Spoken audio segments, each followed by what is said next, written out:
الحمد لله رب العالمين والصلاة والسلام على سيد الأنبياء والمرسلين أما بعد فأعوذ بالله من الشيطان الرجيم بسم الله الرحمن الرحيم ما شاء الله وأما بنعمة ربك فحدث صدق الله مولانا العظيم درود شفا وزبلند اللهم صل على سيدنا مولانا محمد وعلى آل سيدنا ومولانا محمد وبارك وسلم وصل عليه الصلاة والسلام عليك يا رسول الله وعلى آلك وأصحابك يا حبيب الله.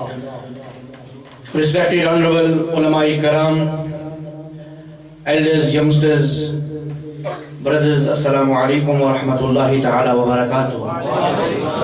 We are very fortunate that we are once again gathered here in the central masjid of Telford to celebrate the birthday of our beloved Prophet Hazrat Muhammad Mustafa sallallahu alayhi wa sallam.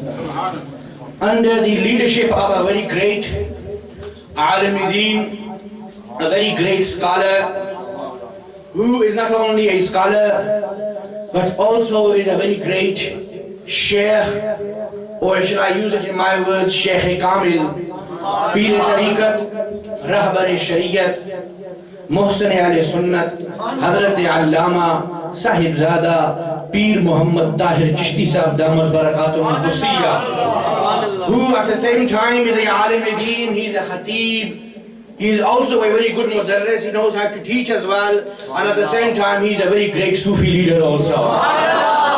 So very fortunate are those people who are the local attendees of this masjid and who live within the city of Telford. That within this city of Telford they have a very great star shining. A very beautiful star which is shining. And it is important that we understand our leaders and we understand our shaykh. In this time and age, we are not understanding who our leaders are. We are not understanding who our shaykh are. We tend to drift from one end to the other end. You have got a very beautiful shining star in your own house. It is important that you look after this star. It is important that you take care of this star. It is important that you respect this star. May Allah subhanahu wa ta'ala give Hazrat Qibla Pir Sahib a long life. You are all aware that he is very ill. He is very ill. And let's pray to Allah subhanahu wa ta'ala that Allah subhanahu wa ta'ala gives him shifa kamila. Ameen. Can you all say Ameen? Ameen. Loudly say Ameen. Ameen. Jazakallah. At the same time on the stage we have great ulama from which you have heard a very great Urdu speaking Alim-e-Deen, Khatib-e-Ahl-e-Sunnat, Shahbaz-e-Khitabat, Hazrat-e-Allama, Maulana Riyasat Ali Qadri Sahib Damat Barakatum Ghousia. After me you are going to listen to another great scholar, Muhsin-e-Ahl-e-Sunnat, Shahbaz-e-Khitabat, Hazrat-e-Allama, Maulana Rafaqat Adil Chishti Sahib Damat Barakatum Ghousia. Then upon the stage we also have a member from the family of Rasulullah sallallahu alayhi wa sallam, Janab Sahibzada Pir Sayyid Arfan Shah Sahib Damat Barakatum Ghousia of Diwani Huzuri, Pakistan. And also on my left is a scholar sitting here as well whose name I am not familiar with. A very beautiful gathering. I have only 10 to 12 minutes from which 7-8 minutes have passed. I only have a few moments left.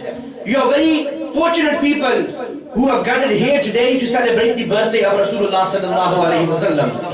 Many people will question you, many people question you. Many people object that why are you celebrating the birthday of Rasulullah? Why are you celebrating the milad of Rasulullah sallallahu alayhi wa sallam? Let me tell you, I've told you before, you have heard before, that when we celebrate milad, it is not a new act. It is not an act which had just come up a few years ago, a few centuries ago. We are following the command of Allah subhanahu wa ta'ala by celebrating the milad. Please say subhanallah loudly. We are acting upon the command of Allah subhanahu wa ta'ala, the order of Allah subhanahu wa ta'ala by celebrating the milad of Rasulullah sallallahu alayhi wa sallam. Allah subhanahu wa ta'ala says in the Holy Quran, وَأَمَّا بِنِعْمَةِ رَبِّكَ فَحَدِّثْ. Say subhanallah. Subhanallah. And speak of your Lord's bounties. Speak of your Lord's blessings. Speak of your Lord's ni'mat. Meaning the ni'mats of Allah subhanahu wa ta'ala which you gain. Don't keep quiet. Don't pull your face down and look down. No. وَأَمَّا بِنِعْمَةِ رَبِّكَ فَحَدِّثْ, and speak of your Lord's bounties.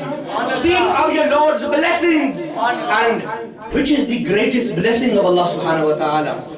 Which is the greatest ni'mat of Allah subhanahu wa ta'ala? In this entire universe, from ever since this universe has been created, up until the last day, the ni'mat-e-uzma, the greatest ni'mat of Allah subhanahu wa ta'ala in this universe is none other than Rasulullah sallallahu alayhi wa sallam.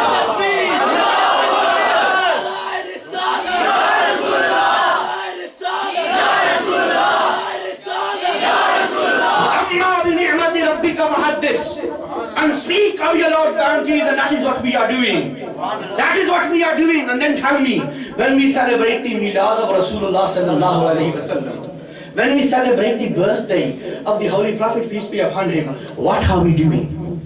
What are we doing? Today, you are gathered here today in this masjid. We are celebrating the Milad. What have we done?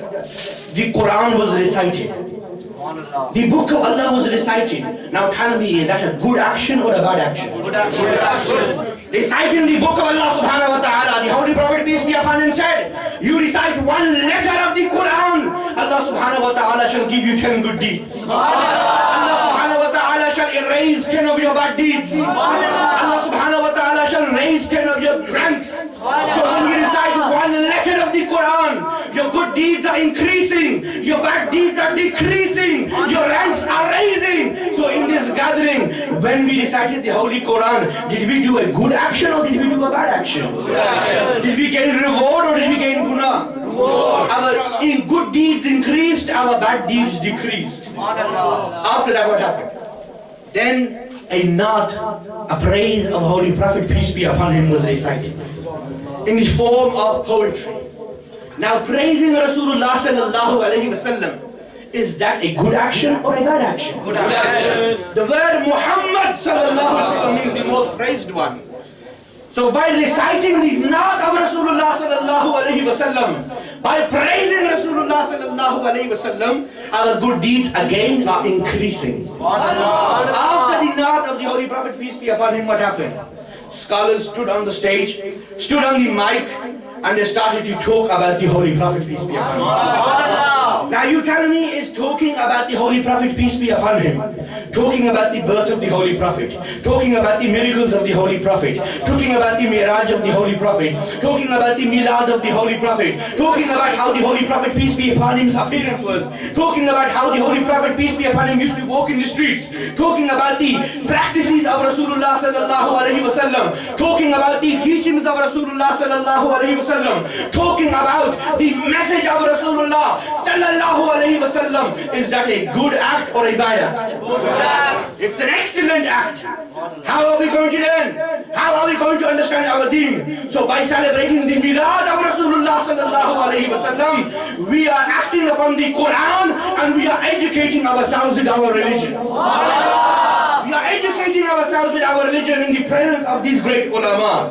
So celebrating the Milad of the Holy Prophet, peace be upon him, is an excellent act. It is a beautiful act. And Ibn Jawzi quotes that person who celebrates the Milad of Rasulullah sallallahu alayhi wa sallam, that person who celebrates the birthday of Rasulullah sallallahu alayhi wa sallam, Allah subhanahu wa ta'ala showers His mercy upon those people. Showers His rahmah. That means that at this moment, when you are all sitting in the masjid, you are not just sitting in the masjid and listening to the ulama. At the same time, the khas rahmat, the khas mercy of Rasulullah sallallahu alayhi wa sallam is being showered upon you. Mercy is being showered upon you. And Ibn Jawzi further quotes that house in which the Milad of the Holy Prophet, peace be upon him, is recited, that masjid in which the Milad of the Holy Prophet, peace be upon him, is organized, that area in which the Milad of Rasulullah sallallahu alayhi wa sallam is organized, the rahmat of Allah, the mercy of Allah subhanahu wa ta'ala does not just shower upon them whilst they are sitting there. No, Ibn Jawzi writes that until the next Milad, the rahmat of Allah continues to shower upon those people. The mercy of Allah continues to shower upon those people. You are very fortunate people. You are very great people. You are very khushqismat people who are gathered here today. Why? Because the mercy of Allah is showering upon you now at this moment. When you leave the masjid, the mercy of Allah will be showering upon you. The day will finish, the night will come, but the mercy of Allah will still shower upon you. The week will pass, the month of Rabiul Awwal will finish, but the rahmat of Allah will still continue to shower upon you. The mercy of Allah will still continue to shower upon you. Very fortunate people.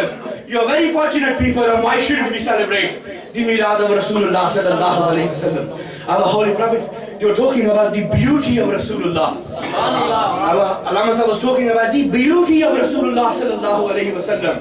The Jamal, the Husn of Rasulullah sallallahu alayhi wa sallam. Yes, it is a clear-cut fact that the Holy Prophet, peace be upon him, is the most beautiful person in the entire universe. Hazrat Abu Hurairah radiyallahu ta'ala anhu narrates, "Ma ra'aytu shay'an ahsana min Rasulillah sallallahu alayhi wa sallam." I have not seen anyone more beautiful than Rasulullah sallallahu alayhi wa sallam. I have not seen anyone more beautiful than Rasulullah sallallahu alayhi wa sallam. كَأَنَّ الشَّمْسَ تَجْرِي فِي وَجْهِهِ. Hazrat Abu Hurairah narrates that the Holy Prophet is so beautiful that it seems as if the sun is rising in the face of Rasulullah sallallahu alayhi wa sallam. It seems as if the sun is rising from within the face of Rasulullah sallallahu alayhi wa sallam. That's how beautiful our beloved Prophet, peace be upon him, is. Even the light of the sun takes shelter in the beauty of Muhammad sallallahu alayhi wa sallam. May Allah subhanahu wa ta'ala enable us all to understand the message of our beloved Prophet, peace be upon him. It is very important that we talk about the Holy Prophet. We talk about the teachings of the Holy Prophet, but it is much more important to act upon the teachings of the Holy Prophet, peace be upon him.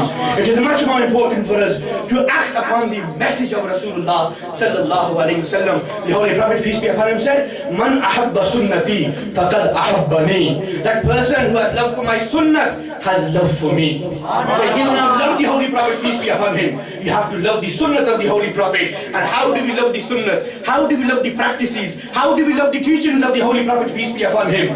By acting upon the teachings of Rasulullah sallallahu alayhi wa sallam. You are very fortunate that you are sitting here today in the presence of great ulama, and also your own Shaykh, Hazrat Pir Tariqat, Rahbar Shariat, Hazrat Allama Sahibzada Pir Muhammad Tahir Chishti Sahib, Damal Barakatum Ghousia. Once again, a very beautiful person.